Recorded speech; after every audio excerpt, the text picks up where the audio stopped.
क्या तुम्हें ऑगी याद है, या फिर डोरेमोन, और या फिर पोकेमोन, और उनके साथ साथ इन सारे फेमस कार्टून्स के लास्ट एपिसोड में आखिर होता क्या है? क्या हमारे फेवरेट कैरेक्टर्स को एक हैप्पी एंडिंग मिल जाती है या फिर उनकी डेथ हो जाती है? और सबसे इम्पोर्टेंट सवाल, डोरेमोन और पोकेमोन के एंड में आखिर होता क्या है? क्या ऐश की जर्नी सक्सेसफुल हो पाती है और क्या नोबिता डोरेमोन को बचा पाता है? आज हम जानने वाले हैं मोस्ट फेमस कार्टून्स के लास्ट एपिसोड को, जिनमें से सबसे पहला है हम सबका favourite Oggy and the cockroaches.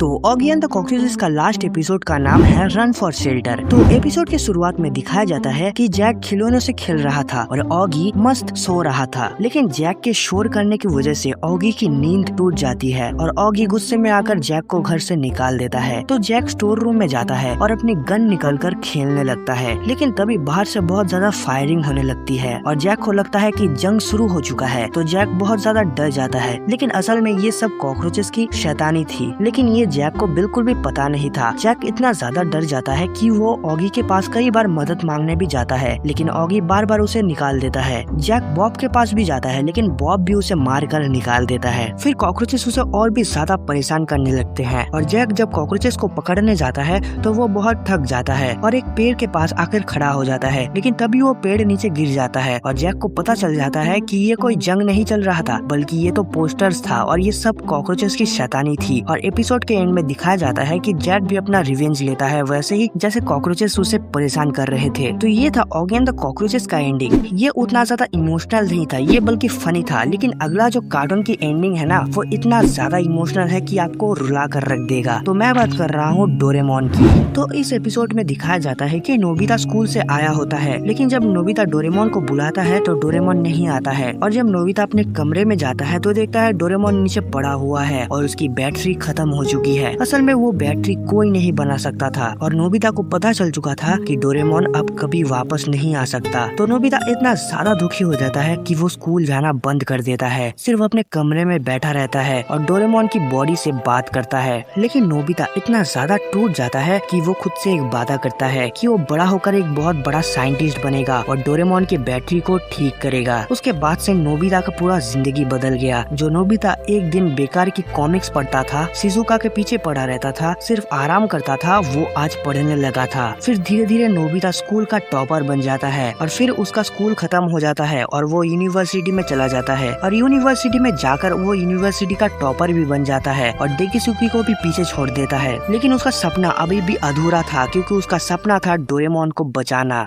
और फिर कहानी सीधे 25 साल बाद दिखाई जाती है, जहाँ पर हमारा नोबिता सक्सेसफुली एक रोबोटिक इंजीनियर बन चुका है और इसी बीच शिजुका और नोबिता की शादी भी हो चुकी है और उनका एक बच्चा भी है। नोबिता दिन भर ऑफिस में काम करता है और काम करने के बाद जितना भी टाइम उसे मिलता है वो अपने घर के एक सीक्रेट लैब में बिताता है, जहाँ पर वो डोरेमोन के लिए नए नए बैटरीज बनाता है। वो हर दिन एक बैटरी बनाता है, लेकिन हर दिन उसका हर एक बैटरी फेल हो जाता है, कभी ब्लास्ट हो जाता है तो कभी बंद हो जाता है। और फिर नोबिता आखिरी बार ट्राई करता है और एक ऐसी बैटरी बनाता है जो हर तरीके से परफेक्ट था और नोबिता को यकीन था कि ये बैटरी काम करेगा। फिर हमें डेकिसुकी को दिखाया जाता है, जो जियान और सुनियो को अपने घर में बुलाया होता है। डेकिसुकी जियान को कहता है कि नोबिता डोरेमोन के लिए एक बैटरी बना रहा है ताकि डोरेमोन को ठीक कर सके और डेकिसुकी कहता है अगर नोबिता सक्सेसफुल हो गया तो भविष्य बदल सकता है। फिर हमें दिखाया जाता है नोबिता का लैब, जहाँ पर नोबिता वो बैटरी फाइनली डोरेमोन के अंदर फिट कर देता है और 25 साल बाद डोरेमोन फिर से उठकर बैठता है और कहता है,